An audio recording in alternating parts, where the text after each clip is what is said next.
રવિ મહાત્માનું આ ભજન છે કે દિલ દરિયામાં અખંડ દેવો દેખા વિનાનું મારું મન ડોલે ભ્રાંતિના ભર્યા ભવો ભવ ભૂલ્યા આ ગુરુ વિના તાળા કોણ ખોલે। આપણે દરેક મનુષ્ય ભ્રાંતિમાં જીવીએ છીએ। ભ્રાંતિનો અર્થ એવો થાય છે કે જે છે એ દેખાતું નથી અને નથી એ જોવાનું છે। જે આ જગતમાં આપણી દ્રષ્ટિથી દેખાતું નથી એ સત્ય છે અને જે દેખાય છે એ અસત્ય છે। કહેવાનો ભાવાર્થ એવો સત્યનો છે કે જે તમે જોઈ રહ્યા છો આ જગતમાં દ્રષ્ટિથી એ બધી પરમાત્માની માયા છે। એ જન્મે છે મરે છે એ આદિ અનાદિ નથી કારણ કે પરમાત્મા પરિવર્તનશીલ છે। પરિવર્તન ક્યારે કહેવાય કે લાંબી દ્રષ્ટિથી જે જોવે એને કહેવાય। આજે 20 વર્ષ પહેલા જે આપણી જગ્યા ઉપર બેઠા છીએ અહીંયા ક્યાંય મકાન નહોતું કોઈ ખોળું નહોતું આ સરોવરની પાળ હતી। હવે તમે તો વિચાર તો કરો આ લીલા કેવી મારા પરમાત્માએ કરી। આ તળાવની પાળ ઉપર 1000-2000 મકાનો છે આની અંદર કઈ માણસ સુખી દુખી બધા આનંદ કરી અને જીવન કરો। આ પરમાત્માની રમત તો જુઓ। આજે તમે અને હું 70 વર્ષ થયા આજે આપણે 55 વર્ષ બહાર જઈએ તો આપણે પણ એક નાના બાળક હતા રમતા હતા। આ પરમાત્માની રમત છે આને આપણે ઓળખી નથી શકવાના અને એને ઓળખવું હોય તો જે 5 વર્ષમાં તમને યાદ હતું એ અત્યારે નથી કારણ કે આ ભ્રાંતિમાં આપણે આવી ગયા નિશાળે ગયા આપણે યુવાનીથી આપણા લગ્ન કર્યા સંસાર માંડ્યો આમાં આપણે ઘણું બધું ભૂલી ગયા છીએ। એટલે સંતો કહે છે કે ભ્રાંતિના ભર્યા ભવો ભવ ભૂલ્યા આ ગુરુ વિના તાળા કોણ ખોલે। હજુ એની આગળ સંત શું કહે છે અમારા એટલે કે મારા ગુરુ મહારાજ જયદેવ મહારાજ એને એક વિવરણ સંતની અંદર વ્યાખ્યા નાખી છે કે આ નામ રૂપ અને ગુણ આ ત્રણને તમે બાદ કરો ત્યારે તમને સાચું સ્વરૂપ સમજાય। સાચા રૂપને જોવું હોય તો આ શરીર છે એ ચેતન છે ક્યાં સુધી આ મારા શરીરની અંદર પ્રાણ આવે છે અને જાય છે। આ જે ઉપરથી આવે છે એ જીવન શરીરની અંદર આડો મારી અને જે બહાર નીકળે છે એ મૃત્યુ। જેમ પારબાએ કીધું 21,600 ને કાળ ને ખાય એ પારબાએ આ મોતીના બોરીનો લગે અચાનક અંધારા થાય। આવા સંતોની વ્યાખ્યા છે। એટલે આ શરીર છે મૃત છે અંદર જે રહેવા વાળો એ અમૃત છે। શરીર ક્ષણ ભંગુર છે એ જન્મે મરે પણ આત્મા કોઈ દી અમર છે એ જન્મે ને મરે નહીં। હવે આ જાણવા માટે થઈને સદગુરુ કરવા પડે છે। જ્યાં સુધી આપણો સદગુરુનો ભેટો ન થાય ત્યાં સુધી આપણી ખબર નથી। સદગુરુ અને ધર્મગુરુ આ બેના મોટા ફાટા છે। ધર્મગુરુ કોઈ પણ ની વસ્તુ પાછળ વળગાડે કંઠી પહેરાવે કાનમાં ફૂંક મારે રામાપીરના પૂજવાનું કે પાઠ કરવાનું કે એકાદશી રહેવાનું કે ઉપવાસ રહેવાનું કે સાધુ સંતો રોટલો આ બધું ગુરુ કરી શકે ધર્મગુરુ। તો સદગુરુ આવું કઈ ના કરે। સદગુરુ શું કરે? સદગુરુ માત્ર ને માત્ર તું કોણ છો તું ક્યાંથી આવ્યો અને ક્યાં જવાનો છો એ માત્ર બીજી કોઈ વસ્તુ ન અડાડે। એ એનું ગુરુ એનું કઈ ના આપે માત્ર તમારા સ્વરૂપનું જ્ઞાન કરાવે કે તમે કોણ છો તમે ક્યાંથી આવ્યા અને ક્યાં જવાના છો તમે શું છો બસ પોતે પોતાની સમજણ આપી દે એનું નામ સદગુરુ। સદગુરુ ભગવાન કીધા ગુરુ ગોવિંદ દોનો ખડા કિસકો લાગુ થાય બલહારે ગુરુ દેવની જેને ગોવિંદ દિયો ઓળખાય। આપણે કોઈ પણ ગુરુ મહારાજ આવે તો એને ઘાટથી જોઈએ આ ફલાણા ગુરુ, આ તારા ગુરુ, આ મારા ગુરુ નહીં. સતગુરુ સર્વેનો છે. ઈશ્વર જગતમાં એક છે અને બોલો તો થાય બે. કારણ કે બે કેમ થાય? એક છે અને બીજો બોલે એટલે બે થાય. તો ઈશ્વર જગતમાં એક છે. સતાર ભગતની વાણી જો કોઈ સાંભળી હોય તો કહેજો, એવા સતગુરુ મારા સાચા. સાચા ને મૂર્તિ કદી જૂઠા ના ભણે. જો સત્ય ગુરુ એક જ વસ્તુ એને કીધી, સતગુરુ એક જ છે. સતગુરુ બે ન હોય. ઈશ્વર સત્ય અને અલગ આ બેના મંદિર ન હોય, આ બેનું પુસ્તક ન હોય. અલગ એટલે લખવામાં ન આવે, લખવાથી ભર. એટલે પાનભાઈએ કીધું વચન વિવેકી જે કોઈ નર ને નારી, જેને બ્રહ્માદિત લાગે ભાઈ. શીલવંત સાધુને વારે વારે નમીએ, જેના બદલે નહીં વર્તમાન. હવે આપણે તો ઘણા ગુરુઓનો તો વર્તમાનથી ઘડી ગાય ભગવાનનું નામ લેતા હોય, ભજન ગાતા હોય, પાછા આગળ જઈને લખડાની વાતો કરતા હોય, એથી આગળ જાવ તો રાજકારણની વાતો કરતા હોય, એનું કોઈ ઠેકાણું ન હોય. પણ સદગુરુ સત્ય સિવાય બીજી વાત ન કરે, સત્યની સમજણ આપે. અને સત્યમાં ખાવું, સત્યમાં પીવું, સત્યમાં જીવવું. અને આવું આપણા નરસિંહ મહેતા જુનાગઢમાં થઈ ગયા એને કીધું છે. બહુ સરસ વાણી છે. આ તો જે કોઈ વાંચતા હોય એને ખબર હોય કે હરિમાં હાલું, હરિમાં ઉઠું, હરિમાં બેસું, હરિમાં હાલે મારો હાથ, હરિ સિવાય મારે કોઈ ખાલી નથી. સંતો આવો પણ ચોખ્ખું કહી ગયા છે. પણ આપણે આવું બધું વાંચવાનું, આવું બધું ગ્રહણ કરવાની ટેવ નથી હોતી. પણ આવા સંતોના શાસ્ત્રો, કોઈ સદગુરુ પાસે જઈએ તો આપણું મોક્ષ મળે. અને મનુષ્ય દ્વાર છે એ જ મોક્ષનો દ્વાર છે. બાકી પક્ષી, પંછી, પશુ, પક્ષી આને કોઈની મોક્ષ મળતો નથી. કારણ કે 84 યોનિમાં ભટકી અને જીવન એને પૂરું કરવું પડે છે. પણ મનુષ્ય દ્વાર તો ક્યારે મળે કે તમે કોઈ સારા કાર્ય કર્યા છે, કોઈ સારું કાર્ય કર્યું છે, તો આ જીવ યોનિમાંથી આપણને મનુષ્યની બનાયા છે.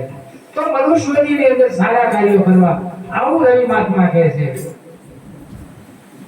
કે સુર શિખર પર નામ નિરંતર, નૃત્ય સુરતે ઈ ખેલે, આદિ અનાદિ જેને ઓળખાણો, મૂળ ભજનની નહીં મિલે. ભજન તમે કરો છો, સવારે ભજન કર્યું, પછી સાંજે ભજન કરો. આ ભજનના તો વચ્ચે ગેપ પડી ગયો. આ ભજનની અંદર તો ગેપ પડી ગયો. કદાચ સવાર બપોરે અને સાંજે ટાઈમે ભજન કરો તો આનાનો પણ ભજન તો શ્વાસે શ્વાસે કરીએ સમરણ, એનું નામ ભજન. ભજન કરવું ન પડે, ભજન થાય. અને જે ભજન કરવું પડે એ તો દેખાડા કહેવાય. પણ માણસ હાલ્યો હોય, ભૂખતો હોય, બેહતો હોય, પણ એને 24 કલાક પરમાત્માનું ભજન ચાલતું હોય. આનું નામ ભજન કહેવાય. ભોજન બે વખત માણસ કરે, એથી વધારે ભૂખો તો 3 વખત. પણ ભોજન તો ફળે ફળ થાય. એક ફળ પણ આપણે સવાદાદાના ભજનમાં આવે છે કે આ ફળ પર જાય મારી, આ ઘડી મારી ફળ પર જાય લાખની, તો પરમાત્મા ભજી લે ભાઈ. આ ઘડી તારી ફળ પર જાય છે, આ સમય પાણીની કોણે વિયો જાય છે. એટલે સત્ય સમજવા માટે થઈ અને સમરણ 24 કલાક આપણું હોવું જોઈએ. હવે સમરણ કોનું કરવું? એમાંય આપણે ઘણી બધી ભ્રાંતિઓ છે. તમે જુઓ તો ખરા, કોઈ શંકર ભગવાનનું સમરણ કરે છે, કોઈ માતાજીનું સમરણ કરે છે, કોઈ હનુમાનજીનું સમરણ કરે છે, કોઈ વિષ્ણુનું સમરણ કરે છે, કોઈ સવાદેવનું સમરણ કરે છે. જેટલા જેના ચાહના એવું એને સમરણ કરે છે. આ સમરણ પોતપોતાના મન બુદ્ધિ ઉપર છે. હવે મન કોણે કીધું છે? મન દેખાતું નથી, પણ છતાં આ જગત આખું મન ઉપર હાલે છે. દરેક વ્યક્તિની અંદર મન છે. એટલે આ સંત સંગ ભજન એ માણસને સમજ્યા બેઠે તો સમજી નહીં શકે. પણ જો એનું મન તરબોળ થાય, જો એનું મન વૈરાગી ત્યાગી બને, એ ધ્યાની બને, તો આ ભજન એના ભીતરમાં ઉતરે અને તો જીવનનો પરિવર્તન થાય. નકા આ સંસારમાં જ આ મનને સમજાવવું સહેલું નથી. આની ઉપર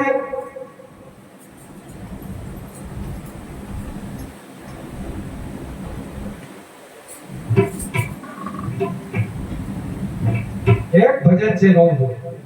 હરાડું મન તો હજી ન સમજે,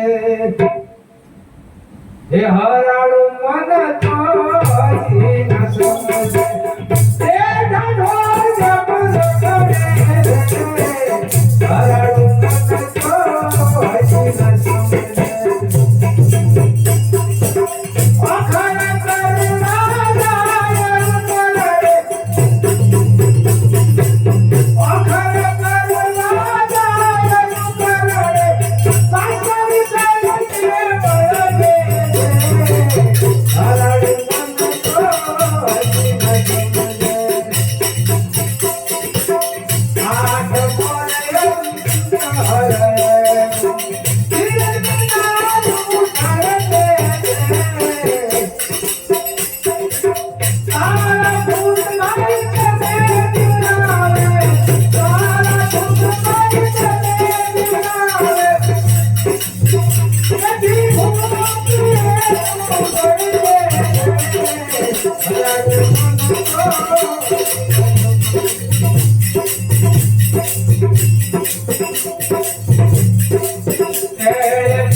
જય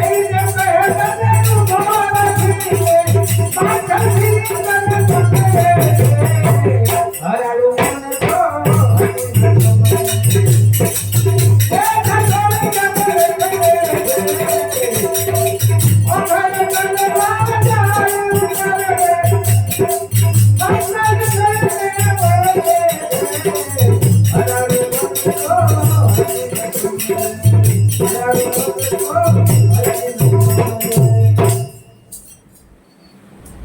એટલે જૈન મહાત્મા એમ કહે છે કે આપણું મન છે એ હરાડું થઈ ગયું છે 40 50 વર્ષથી જ્યાં ત્યાં રખડ્યું છે એટલે જેમ ગધાડું વખત કરવા ઉતરે જાય ત્યાં સુધી એને ઊંઘ ન આવે એમ આપણું પણ ઘણાને એવું થતું હોય કે લાઈને ઘડી ગલ્લે જઈ આવું પેલા ભાઈબંધને મળી આવું ફલાણાને મળી લાવું પણ એ પરમાત્માનું નામ મન લેતું નથી એટલે આ તમાર અંતરમાં જેનું ધીરજ વિનાનું ધડકે છે તારા ભૂતભાઈ તને બીવડાવે એથી ઈ ભૂકે હૃદય તારું ભડકે છે એણે મુમાયો અવસર તારો બાજી બધી તારી બગડે છે તારા ગુણગુણ ભાઈ તારા દેહમાં હૃદય તારું હજી રગડે છે ઓખર કરવા જાય ઉકરડે આવીને પાછું વળગે છે શબ્દમાં જુઓ આપણા મન ઉપર કેટલો ઘા કર્યો છે હવે શબ્દ ની આપણે થોડી વ્યાખ્યા કરીએ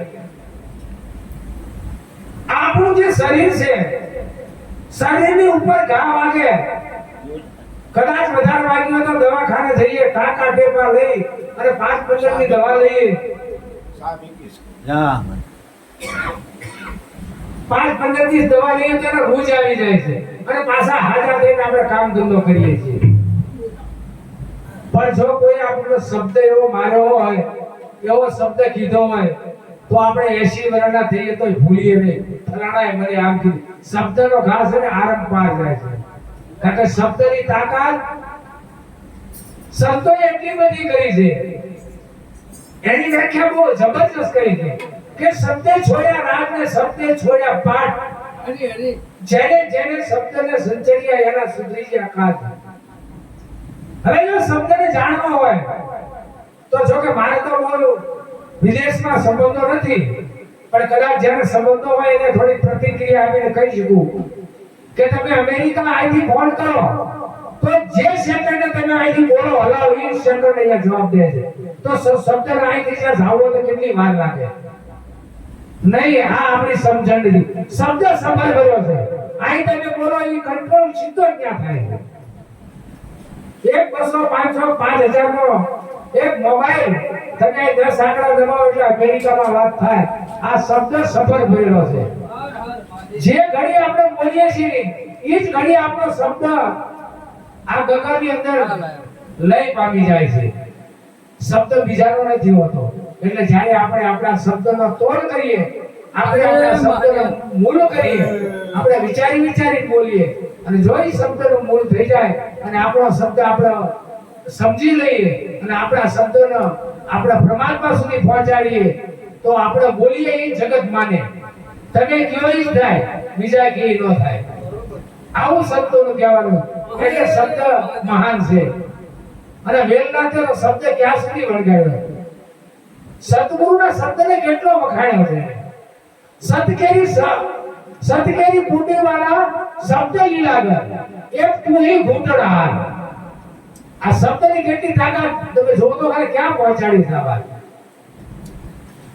સર્વેથી રેડો મારા હૃદય ઠેરાણો આ શબ્દની કેટલી તાકાત છે આ બીજો નથી આ શબ્દની કેટલી તાકાત સમજો આજે 500 વર્ષ પહેલા ભજન ગાયેલું છે સર્વેથી રેડો મારા હૃદય ઠેરાણો એક જમીન એક તું હી આસમાન તમે તો જોવો તો ખરા શબ્દની બહુ વ્યાખ્યા કરેલી પણ આપણે શબ્દને કઈ પારખ કરી શકું આપણે ગાવીએ સાંભળીએ તાળમાં રહેવી અને પાછા ઊભા થઈ કરતા કરીએ બોલો સતગુરુ મહારાજ